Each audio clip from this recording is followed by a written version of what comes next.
Welcome back, everybody, to our Statesman High School Blitz. And it's not football season anymore, but it technically is football season. When you're talking about reclassification and realignment that the UIL did today, Thursday, I mean, there are a lot of people who are happy. There are some that are unhappy, but there were some very interesting takes that happened out at Kelly Reeve Stadium today when we picked up those packets and at the coaches meeting. At the coaches meeting, it was fun. But Thomas, what was the first thing that you noticed that was maybe a little bit of a surprise? Well, the first thing I noticed is that the Austin area is going to have two 9-team districts in 6A. 9 teams. I kind of thought that might happen, but it's still always surprising when you see teams that big. I mean, there's going to be some good teams that don't make the playoffs. You know, in these districts, you're going to have less than half the teams making the playoffs, which is unlike a lot of other districts in the area. And, well, Westlake and Lake Travis, they're obviously in the same district, and now you got Bowie in there again. Yeah, a very top-heavy district with those three. And I feel for those other Austin schools that will be with Westlake and Lake Travis, you know, and Austin High moving back up, Anderson, Aikens. It's going to be a tough road. One of the interesting parts, I was walking around and everybody was trying to find non-district opponents because you don't know how many teams you're going to have to play against. And Lake Travis and Hank Carter, as of the end of the day, he didn't have a single non-district opponent, and you know why.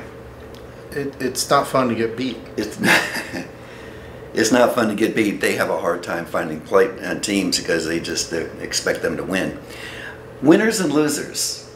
Who do you got as a winner and a loser? Well, one winner that jumps off the board in 5A Division I. Now they split 5A before the season begins now for the first time. They're going to have Division I, Division II. In the Austin area, that means the Division I schools include the Austin schools, LBJ, McCallum, Lanier, Crockett, Reagan, Travis are all playing up in D1, even though LBJ is the only D1 school by numbers. They're joined by Dripping Springs and Seguin. Now, that makes Dripping Springs a winner in my book. First of all, they save a lot of travel costs because they don't have to go to San Antonio. Secondly, they probably have in every team sport, they're going to be the favorite in district except for boys basketball. Football, Drip will be the favorite in that district right off the bat.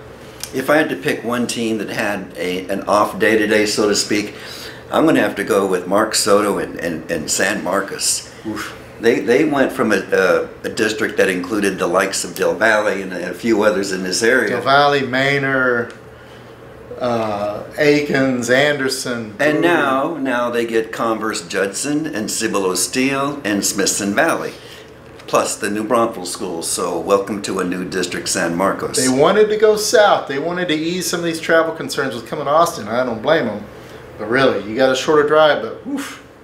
Two teams that did not go south, Hayes and Lehman. They're going to stay in this part of the country and play Lake Travis and Westlake again. And the Austin schools, familiar district for a lot of these guys, including Del Valle.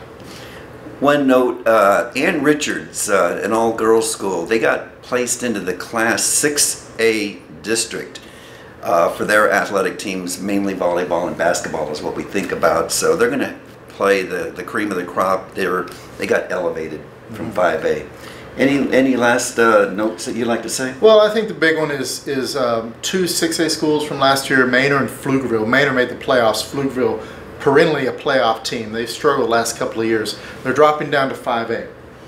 But I don't think they're really getting a break. They're going into a 5A district with Cedar Park, Georgetown, Hutto, a solid Rouse team, a solid Conley program.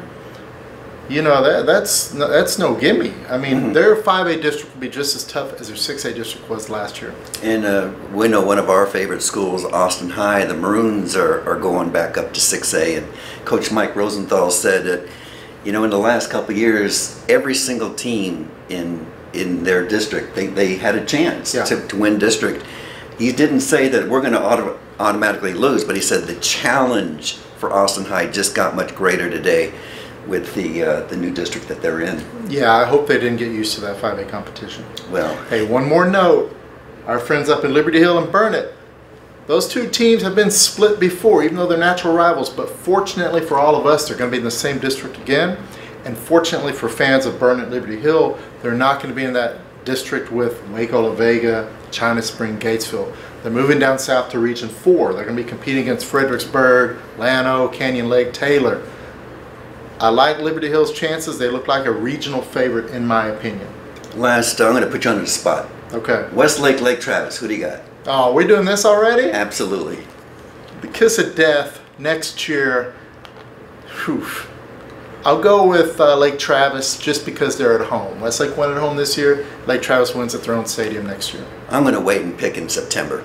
So anyway, hey, thanks again for joining us for the Austin American-Statesman High School Football Blitz. Thomas and I will be back in the fall, like always, every week to give us the ins and outs of high school football in the area. Thank you for joining us, and we'll see you in a few months.